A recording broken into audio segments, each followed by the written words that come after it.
नमस्कार, मैं हूं आपके साथ शिप्रा झा और आप देख रहे हैं न्यूज़ 18 बिहार झारखंड का डिजिटल प्लेटफॉर्म। हर एक वीडियो के जरिए हम आपको मिडिल ईस्ट की पूरी जानकारी देते हैं, लेकिन आज एक बड़ी खबर इजराइल से सामने आ रही है, जहां इजराइल के प्रधानमंत्री बेंजामिन नेतन्याहू पर कई आरोप लगे हैं। और ऐसे में आज उनके लिए जो दिन था काफ़ी मुश्किलों भरा इसलिए भी रहा क्योंकि आज उनकी कोर्ट में पेशी हुई। तो क्या ये पूरा मामला है, क्या कुछ वहाँ चल रहा है, किस तरीके से बेंजामिन नेतन्याहू घिर चुके हैं, इन सब पर हम बातचीत करेंगे। मेरे साथ हैं बातचीत करने के लिए मेरे वरिष्ठ सहयोगी नीलेश जी, और उनसे ही जानेंगे। शुरुआत सबसे पहले नीलेश जी इसी से करते हैं कि आखिर इजराइल के जो प्रधानमंत्री हैं उन पर आरोप क्या लगा है। जी, धन्यवाद शिप्रा। हम जो है बेंजामिन नेतन्याहू को एक विश्व के सबसे मजबूत नेता के रूप में हमने उभरते हुए देखा है।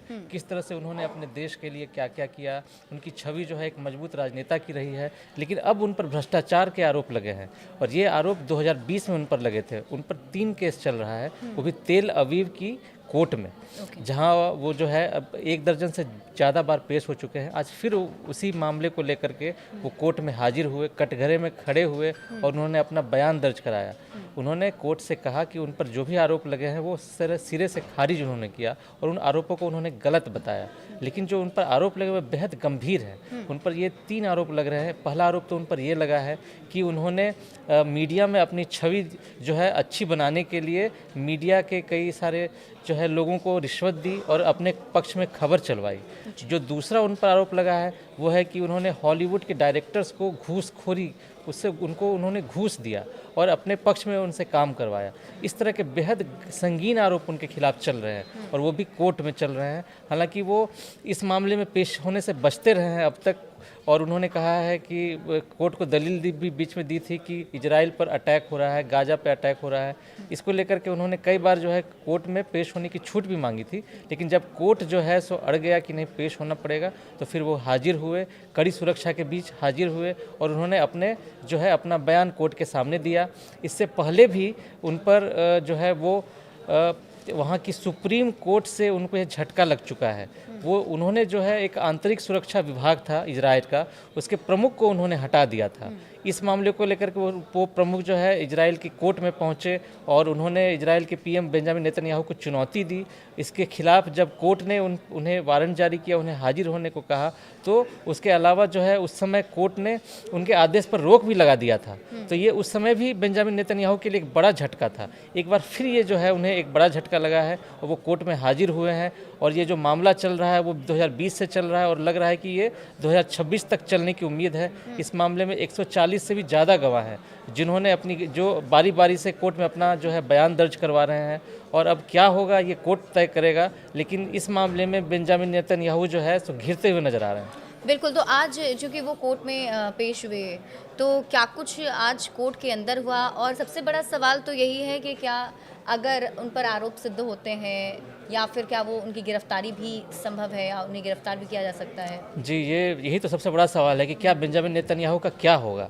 अगर वो उन पर कोर्ट में ये आरोप साबित हो जाते हैं तो क्या कोर्ट उन्हें गिरफ्तारी का आदेश दे देगा? अगर गिरफ्तारी का आदेश देगा तो उन्हें क्या वहाँ की प्रधानमंत्री की कुर्सी छोड़नी पड़ेगी? ये सबसे बड़ा सवाल है। और ये जब 2020 से जब ये केस चल रहा था कोर्ट में, तब से इसी सवाल की चर्चा हो रही थी कि अब बेंजामिन नेतन्याहू का क्या होगा।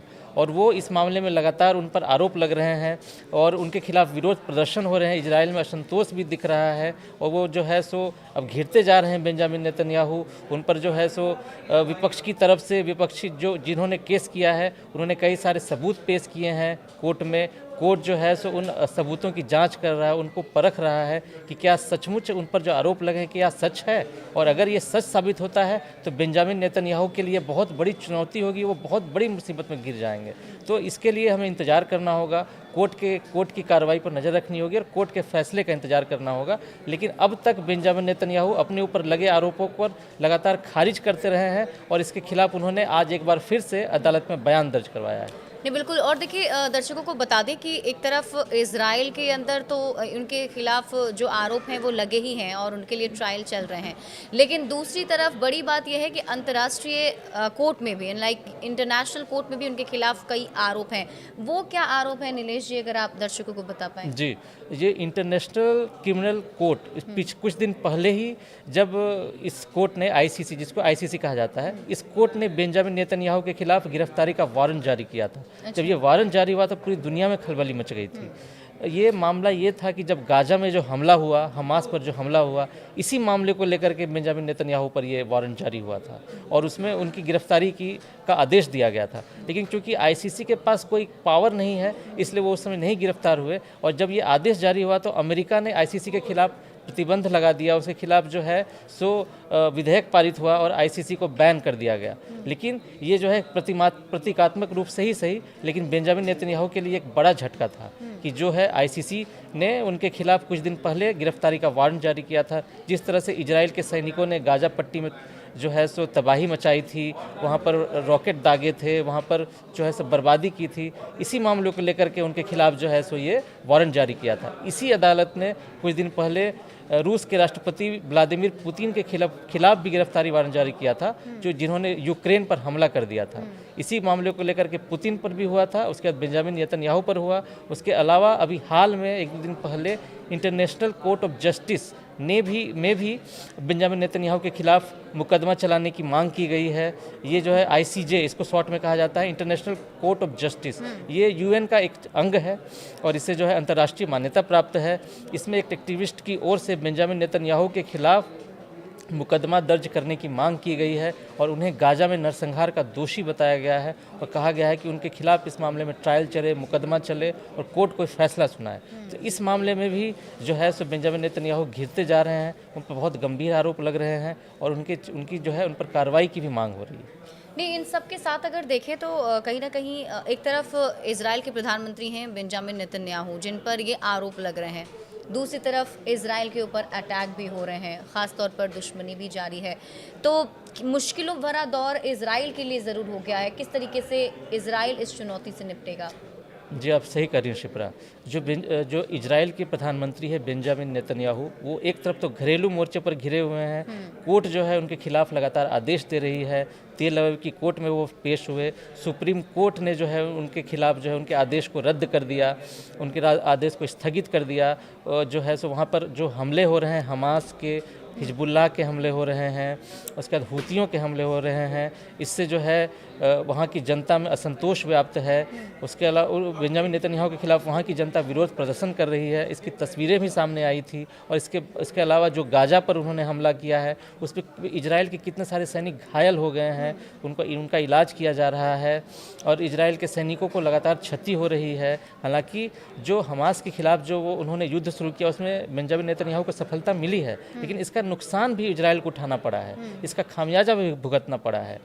तो बेंजामिन नेतन्याहू चारों ओर से घिर गए हैं। एक तो उन्हें घरेलू कोर्ट जो है वो उनके खिलाफ आदेश दे रही है और दूसरी ओर हिजबुल्लाह इजराइल पर अटैक कर रहा है, हूती विद्रोही अटैक कर रहे हैं, हमास अटैक कर रहा है। अभी कुछ दिन पहले हूती विद्रोहियों के प्रवक्ता जो यमन से, उन्होंने अपना वीडियो जारी करके बेंजामिन नेतन्याहू के खिलाफ जो है बयान जारी किया था और इजराइल पर हाइपरसोनिक मिसाइल दागने का दावा किया था।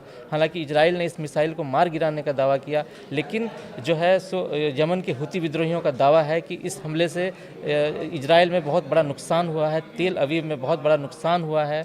तो जो है सो इजराइल और वहाँ के प्रधानमंत्री बेंजामिन नेतन्याहू को कई मोर्चों पर लड़ना पड़ रहा है। एक तो कोर्ट से उन्हें सवाल जवाब का सामना करना पड़ रहा है, उसके अलावा जो इजराइल पर लगातार हमले हो रहे हैं उससे भी नुकसान हो रहा है। तो ये कई मोर्चों पर जो है सो इजराइल और उनके प्रधानमंत्री घिरे हुए हैं।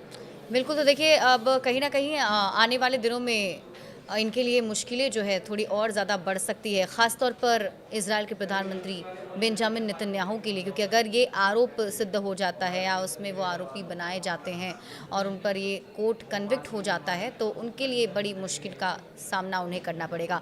इससे जुड़ी और भी बड़ी खबर आपको बताते रहेंगे। बड़े अपडेट्स के लिए आप जुड़े रहिए न्यूज़ 18 बिहार झारखंड के साथ।